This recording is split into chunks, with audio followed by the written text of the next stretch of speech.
Hey everyone, welcome back to Can We Focus, a photography podcast. I'm your host, Brian Vogel. Joining me today, once again, is Kevin McKitterick.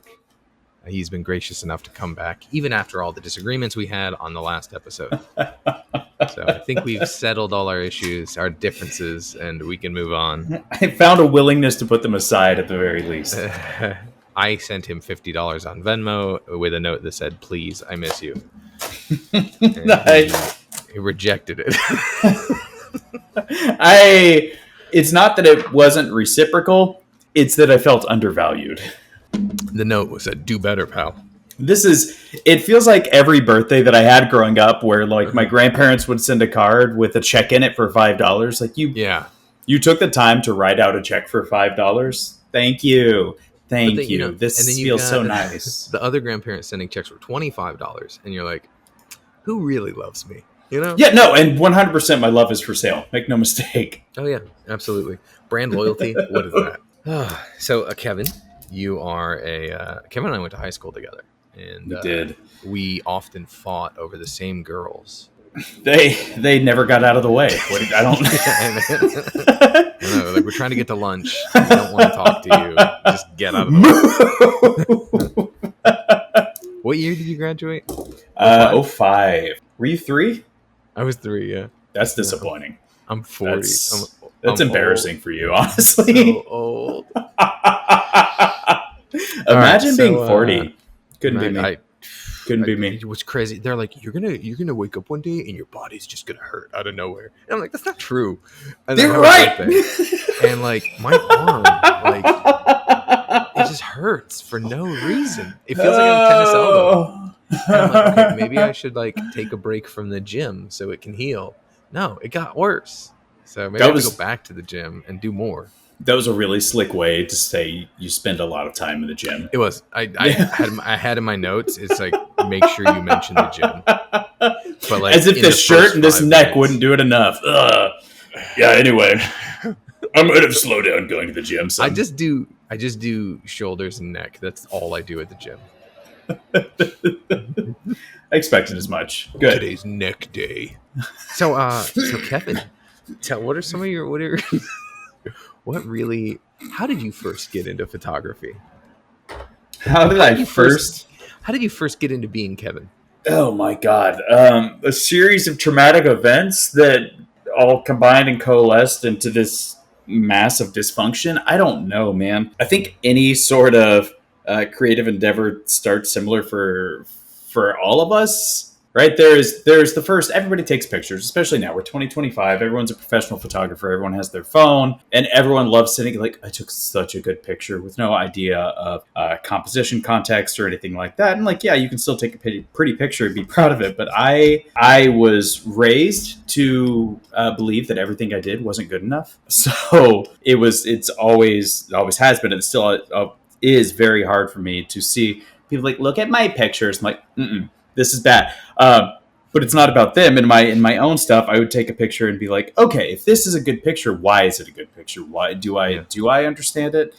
Do I not understand it? And same on like acting side. If I've done a scene, I have to go back and I have to look at it and it's like, is this good? Why would it be good? Is it bad? Is the writing bad? Am I bad? Is there such thing as bad writing? And little things like that, I think, compounded into accidentally building up a skill set that now I can deploy sometimes. To varying degrees of success. So here we are now. How old am I now? Not 40. You would be 30. Not 40 for sure. Not 40. Never me. Yes, I am in fact 38. We'll be 39 at the end of the year. Oof. Yeah, that's tough.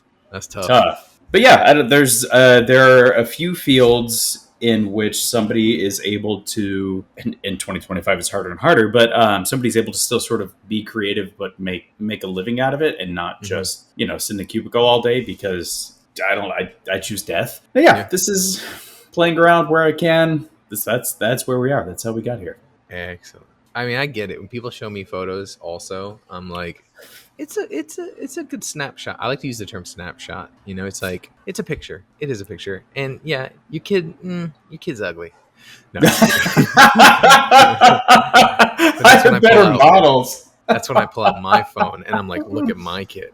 Yeah, look Look how in focus my kid is. I don't know if you noticed the sharp Dude, lines. she has a little point and shoot camera that's made for kids, and she will be like, she's 3.5, and she'll be like, she's like, say cheese. She'll look like pictures. It's It's crazy. cute. It's wild. And then I've got an old film camera that it just doesn't work. It's like a Nikon FE. And she'll walk around. I've shown her how to use it. She'll walk around. She'll click the shutter. And she'll advance the film lever. And then she'll keep doing it. It's crazy. And if she ever gets to the point where she can like knowingly manipulate, I mean, she'll get there. But knowingly manipulate the shutter and the aperture to take a real picture, I'll give her one with film in it for sure. Just see what happens. Yeah. Just so you can judge her snapshots. That's right. And then I'll put them on the fridge if they're good. And if they're not, I'm going to make her watch me throw them in the trash. You start putting your own pictures up on the fridge. That's This is excellence. That's right. I wake up in the morning and piss photos like this. Do you have like a photo or something that's like your favorite that you've done, you've taken? I actually do. My problem, our current situation here aside, in the creative world, I am so judgmental of myself. I assume that everyone is going to be 10 times worse, and they're not. I know realistically they never are. But I think the best pictures that I've taken are best by standards of what makes me happy, what elicits memory, what elicits a certain feeling. You could take a pretty picture of a flower and objectively have it be a pretty picture. But there are some photos that I have just tucked away that, I don't know, compositionally are nothing to write home about, but I think they carry more weight because they were sincere. A lot of photography is just a performance, right? It's performance in a moment as opposed to an ongoing thing, and being able to not just capture what you're trying to capture from a physical, this is who I'm taking a picture of standpoint, but emotionally, what am I trying to elicit? What am I feeling right now? And can I frame it such that a viewer would feel it too? And yeah, I have a couple that sort of float in there that I don't let out to the general public just in case they can't feel it. It's much more fun to go like, this is a good picture, and not put it up against any scrutiny, and like have my own little corner of my own little room here. Yeah, I get that. I always like to, for me, it's, and a lot of people say this, it is capturing moments. And, because I think when we all start, it's like, you start off like, oh, this looks neat, let me capture this. You don't really know why you're doing it or what you're doing. And then eventually you realize like it is a moment you're capturing. It is like, for example, with me, it was like flowers and stuff. I'd be walking around and I would take pictures with my old film camera. I had an old, was it a QTC? Doesn't sound right. Q93, whatever Sony was before, Minolta. It was an old Minolta QTC or something like that. So you had an old camera. I had an old camera, but it wasn't a good old camera. My girlfriend in high school, I think you remember her, but she bought it for me, actually. I don't want to drop her name in case this goes live. I don't know how to beep it out yet. So yeah, so she bought it for me. That hoe. Yeah. So, but like I would walk around and I would take pictures of like flowers and stuff in the neighborhoods, and I was like, this is pretty, I like this. But then also like it's the moment you're in when you see that thing, and it is very much capturing those moments, because that flower is the flower died within days of taking that photo. Like it died before I got the film back from the lab, but like it lives on. And that's kind of what I've always liked is, and that's one thing that's really cool about street photography, is you're capturing moments as you see them in real life happening. I've always had a really big admiration for street photographers because of that. Like I can't do that, what they do, walking down the street taking pictures of random people. I mean, I can. I'm not good at it. I don't know. It's wild stuff. Can I pivot and take over? Can I interview you here? Yeah, go for it. So I want to take exactly what you were talking about there. So I get it, because street photography, especially through the untrained eye, and I count myself in the untrained eye here, there's often a lot of composition that like an uneducated person doesn't get, right? Where I will look and go like, yeah, it's a picture of there's a lamp post and there's a street and I get it. There's a very distinct skill set. Can you talk to me a little bit about how you went from, I'm going around taking pictures of flowers on a not so great camera, I'm getting them back and I'm happy about pretty pictures, but how does that turn into Brian Vogel photography now? What's that journey? Yeah, it was a long journey. It had a lot of twists and turns. So like it started off, I was using film, and I was always like I loved the magic of it. Like you would take pictures, and then a week later you'd go to Target and you'd pick it up, and you'd have physical pictures. And like sometimes you remember what you take, sometimes you don't, and it was so fucking cool. Yeah. And so I loved that. And then in like 2006 or so, I was like, oh, I'm gonna start trying to come up with ideas and create images. Because before that, it was just like it was nature and like skating with my buddies and things like that. You know, like that's a sick trick. Let's photo that. You know, and that's what it was. I didn't really know what I was doing, but I knew what I liked. I had a feel for it. So then in like 2006 ish, we would go out. We would take these old chairs that people would throw out for garbage, and we'd go to Walmart and buy a gallon of acetone, and we'd soak these chairs in acetone and light them on fire and take pictures of them. And I'm like, that's cool. Objectively sick, though. I mean, yeah, they still look fucking sick. Nobody will disagree. We found an old boat out in like the west side of town where it was unincorporated, and it was just a boat at the end of a dead end. And I was like, go get on that boat. Also set that on fire? No, I wish. I was like, get on that boat and jump off that boat, and I'm gonna take a picture of you jumping off a boat in the middle of a street. Like, I don't know what I was after, but like in my head, I was like, this is gonna look so cool. It didn't look cool at all. But like that was the idea, and so I did a lot of shit like that. And then while I was deployed in Afghanistan in 2007, I had ordered a camera and they shipped it to me, and I didn't really know how to work it. I always wanted to learn how to use it better, and I didn't have resources at the time. I didn't have any books on it. I didn't have any videos available or anything like that. So I took a steak knife I'd found on a mission and I threw it into my ceiling. So it was just stuck in my ceiling, and I'd take a picture of it, and I had a flash set up too. Like 90 degrees off to the side. I'd take a picture and I'd turn it up, take a picture, turn it up, take a picture, turn it up. And I was like, okay, this knob, which was the shutter speed, I was like, this knob is like motion. And then this knob is intensity of the flash and, things like that. And that's how I learned like what does what. And so I would go out on missions and I would take pictures and I would submit them for publication in a military journal that we ran off of our base. Or someone ran. I don't know. They sent them up. And like, it was cool to get shit published. I was like 24 maybe. And it was really neat. And then one day they were like, okay, photos have been published. Check them out. Here they are. And usually I'd have like maybe one in there sometimes. And this time it was a photo I took of like a woman working in a cornfield. And then there was a photo of like some kids in the market. And then the third photo was a photo of me in a turret. It was actually, I turned it into a tattoo there somewhere. Anyway. Nice. So I don't know. That was the moment I was like, this is what I want to do. I want to take pictures for a living. And so I did. So I started learning how to do it. I started building like equipment that didn't, like, I built spider lights. I built ring lights. Anything I couldn't afford, I would build. And so you're sort of coming up in photography was, obviously in a very different way. I don't know if everybody that's going to be tuning in knows that you did serve. What does that transition look like from a kid who's taking pictures of chairs on fire and people kick flipping over them to effectively an amateur or not, but becoming a kind of a combat photographer, being out, being live and sort of digging in? Like, that has to be, I mean, you obviously present it so casually and it was your lived truth, but outside looking in, that sounds crazy, man. I mean, that's talk about learning on the job here. Yeah, it was very much learning on the job, because combat photographers, which is a real MOS, they get training on how to do that shit. I just took cameras on missions. So we'd be sitting around like having tea with the governor of our province or whatever. And I'd be driving through a market and I'd be taking pictures of, look at all the greenery in this village, or there was one time we were in a desolate valley town and these people that walk like a full day just to go get water. It was insane. And in my head, I'm like, why don't they just fucking go somewhere else where there's water? But like, it's generational and it's how they live. And we were out there because we were working on getting them a well, so they didn't have to walk forever. And one of my pictures, which, looking back at the time for PR sake, not a good photo, but it was like my 50 cal in my turret I was in at the time. And then like a little hut off in the distance. And like I got to use like depth of field and stuff, and it was really neat. I really loved it. It was just so desolate.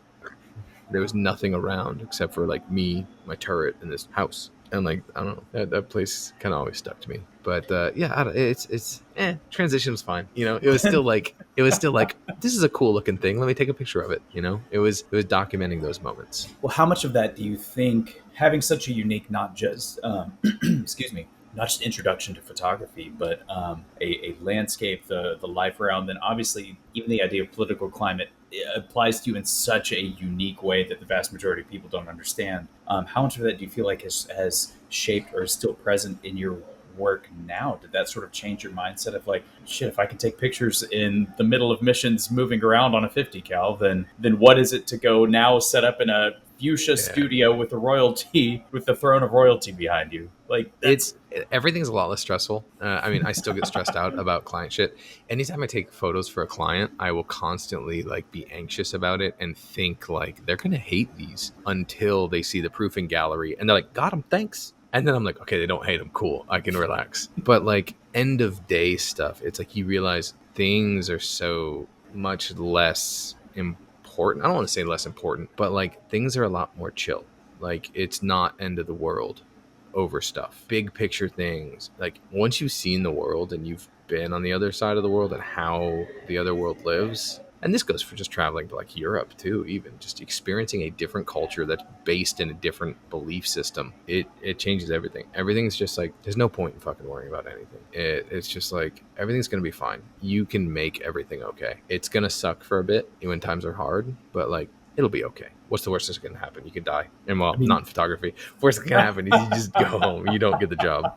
Or you get fired. Have to give a little bit of money back or redo a shoot. I don't know. I've never made anybody unhappy in my life. I definitely don't have any 1-star ever. reviews.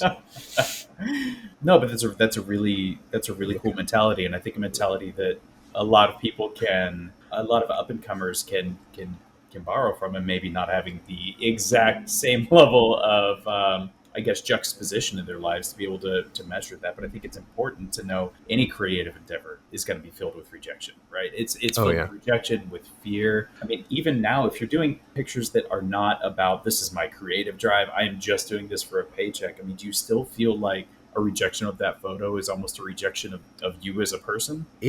Oh, dude, it's interesting because there are those projects you take for the money. There's a lot of those. And trying to bring in a creative aspect to it is so difficult. But there's like a moment you're like muted. You're doing your job. You're doing your job. You're doing your job. You're getting by. But then you like realize you're essentially phoning it in. And then you stop and you like look at it. And you're like, if this was my project, what would I do here? And then that's when you kind of like get back into it full fold. And you're like, fuck yeah, let's do this, let's do this, let's do this, and it gets real cool. But yeah, anytime someone rejects a project or an image or anything, like it's absolutely personal. Absolutely, it. They're like, it's basically someone going like, you're not good enough. Like you didn't do good enough. We expected more from you, and it's just it hurts. But learning So from that and growing with that is the biggest important thing. And having open dialogue with your clients. If your client's unhappy, figure out why, and then figure out how to fix it. And so like having a client on site with you, viewing what you're creating and taking part in it is a huge weight off your shoulders because then you're like, they're there. They know what you're getting, they know what you're creating, and it's going to be a lot less surprise for them. And so like if they don't like it, they're a part of that issue, and then you figure it out together. so we pass the buck as much as possible is the hope here. Absolutely. Absolutely. No, it's taking responsibility and making sure your clients are happy. I will constantly have my clients come over like, hey, take a look. Tell me if you like what you see or if you want to change anything before we move forward. That's really cool. So, I mean, in that vein, when you get to the point, because we've gone from being young and making the decision to try to create images to being in a very unique landscape and having some interesting thought process and learning things the hard way to where you are now. Where in that transition did you hit the moment of like, oh, I made it? Might not be like I'm not rolling around in millions, but I. When do you realize I'm really doing this thing? I'm legitimate. I am a photographer. I Yeah. am here. The biggest thing for me was I had a client hire me for some headshots and some architectural photography for one of their businesses. It was a bank in town. And when we were working on the project and we're chatting, I was like, oh, I travel. I have a fully mobile setup. I go to Chicago. You have another branch in Chicago? I go to Chicago all the time. And they hired me and they flew me around to like 4 or 5 different cities in the US to do this project. And I was like, I fucking made it. I mean, I was still broke as shit. I had no money to my name, but I was like, I made it. I'm being paid to fly around the country and take pictures. So that was super cool. So anytime I'm paid to travel, it's fantastic. And then the other step was like when I got my own studio. That was big. I used to rent studio spaces. Like you pay X amount a month and you get to use someone else's studio for X amount of hours. And it got to the point where I was like, this is my studio. This is my space. I have my name on the lease, and like it's fucking cool. And something I realized the other day that I never thought about. So like I'm on Google Maps, right? Yep. I'm a guy. I'm a guy's guy with a Google Map guy or whatever. No, so Just a like regular guy on Google I'm just Maps, a guy. you know? I'm a guy. I'm a guy. But like if you go to Google Maps and you're like, or even on, I did this on Siri the other day. I was like, hey Siri, give me directions to Brian Vogel photography using Waze. And it did. Like it's like it'll take you this long to get to Brian Vogel photography. And I was like, hell yeah, dude. It was so cool. I never thought of it. I saw some other photographer post this on her story, and it was like a screenshot. And it was like her map, and it said like traveling to her studio or whatever. Yeah. And she's like, this never gets old. And I'm like, oh my God, I've never thought of that. Like, I know I'm at Google Maps. I have a Google listing. I do all the Google stuff. I never thought to get directions by using my name, because like I have it programmed to my phone as work. So like I'll get in my truck and I'll just click on work and I'll get my directions. But like that's so cool. So where does that take you now, man? Like you exist. You're on Google Maps. You've made it. It's crazy that I can like tell my clients, instead of now emailing my clients and be like, this is how you get to the studio. I'm like, just put this in your navigation and it'll fucking take you there. So like that's cool. What does that do for you? Because we've all been at the point of starting something new where you have to be scrappy. You don't know when the next project's coming in, and that part doesn't always change. But you're like, how am I going to pay the bills next month? How am I going to do? Now that you are Google Mappable, what does this mean for you, for your future, for building out what you want for your family? I mean, is it just business as usual and keep running as long as it's there? Or it's business as usual. I've been on Google Maps for years, probably almost a decade, and just never thought of that thing. Because most of my clients come from Google. Everyone's like, how do you get your clients? I'm like, they Google me. Like they Google certain keywords, and my website is optimized for that, and they call me. Sometimes I get the project, sometimes I don't.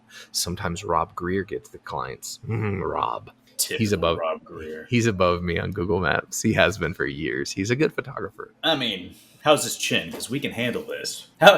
Has he ever sat on top of 50 cal at look down range? I don't know. Maybe. Just feels like Rob Greer might need to do some adjusting. That's all I'm saying. Hey, look, for all I know, Rob Greer is the man. I've never met him.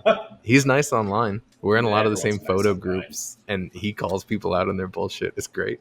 You went from he's nice online to he calls people out in photo groups on their bullshit. That's good. Because oh, dude, someone posted the other day. It was like a week ago, 2 weeks ago. They're like, in a Houston photography group, they're like, we're looking for a photographer in San Antonio for an event. It pays, I don't know, it was like pays $250 for the whole project. It's 3 days, 4 hours per day. And they're like, we aren't paying for travel or room. You have to pay for all that yourself. And it's like, are you fucking kidding me? And Rob was just like, I was like, did you mean $2,500? And Rob goes, he's like, that's still not enough. I was like, I know. Well, I mean, Brian, the fight everyone has to fight. All you're doing is taking pictures. I don't know why you feel like you should be paid so much. All you have to do is drive to San Antonio. You've already got the camera. This project for 3 days. It's true. I do already have the camera. I should just suck up and do it. So you just take the pictures. It's not like you're doing anything special. God, the world we live in. But I mean, that background of the idea of being the kid with the camera taking pictures of flowers. There's such a huge growth arc there between I was snapping off pictures, and now it's not just creating images, but understanding like emotional depth and being able to apply that to all of the principles that you picked up on the way. I mean, it's really cool to hear that sort of walk through that transition from kid to big kid effectively, because now you get to play, you get to do really cool stuff with really cool people. I do. If you had the opportunity, I mean, and I know it's a different landscape now, maybe it's better, maybe it's worse. What do you tell the guy who's like, man, I really love taking pictures of flowers, but I love to move it into something a little more professional so I too can tell off somebody in San Antonio? Like, how do they get from where you were as a kid to where you are now? You just gotta do it. You gotta fucking jump. I talk to people about that all the time. I'm like, you just need to do it. Don't be afraid to fail. You're going to fail. You gotta be okay being broke for a while. Like, it's gonna be tough, but like if you don't do it, you're not going to do it, you know. And you want to find your niche, figure out what you want to do, and get really fucking good at it. I've had friends that have done that, and I unfortunately had the brilliant idea of I just want to do everything, which is okay, but like then you can't specialize, and then you can't fucking market yourself properly. And so like pick that one thing you really want to do, and just fucking go all in. And that's what it is. That's the secret. Go on, just you got to do it. I think you said that might be the best way I've ever heard it put. That if you don't do it, then you're not going to do it. End of the day, right? Yeah. So I mean, of all of that, you asked a question earlier that I want to flip your way. From all of that, do you have a picture? What is not? Do you have a picture? What is the picture for you? I don't know, man. I don't. I've got a handful of pictures. One of the pictures is so it's on my website and it's on my social media. It's a guy blowing fire, and that one always sticks out to me because like Joe McNally has always been a hero of mine, and he's been really big on like good lighting and dynamic lighting and stuff. So I borrowed some Profoto B1s from a company I was working at the time. I was one of their photographers, and so I borrowed these and I went out. I took him into town and I met up with a guy that blew fire, and we shot this thing. And it came out so cool. And it was like, this is the shit I used to see in Joe's books. And now I'm creating it. So that one stands out to me as a really cool one. But then there's like things I've got to shoot that most people don't get to shoot. Like I've got to shoot formula cars because my buddy builds and races formula cars. As one does. Yeah, so that's been really neat. I've got like, I don't want to say too much on it, but I did a job for an auto auction and it was like 3 days and it was a lot of work. But like that experience was cool to be working with this national auction company worldwide, really, and be accidentally on TV and be around these millions of dollar cars, like famous cars, like the car from Risky Business got auctioned off while I was working there, like the Porsche.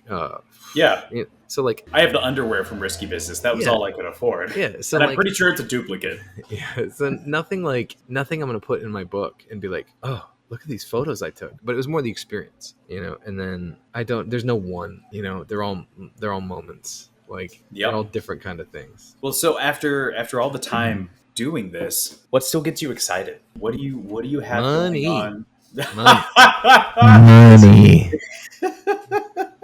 I'm just kidding. I mean, no, but that's a fair answer. But is there a way to combat? Do you have to find ways to combat like only doing this for income? Because I feel like that's a quick way to burn out as an artist. Is this became a job and nothing else? So there's a couple ways to do it.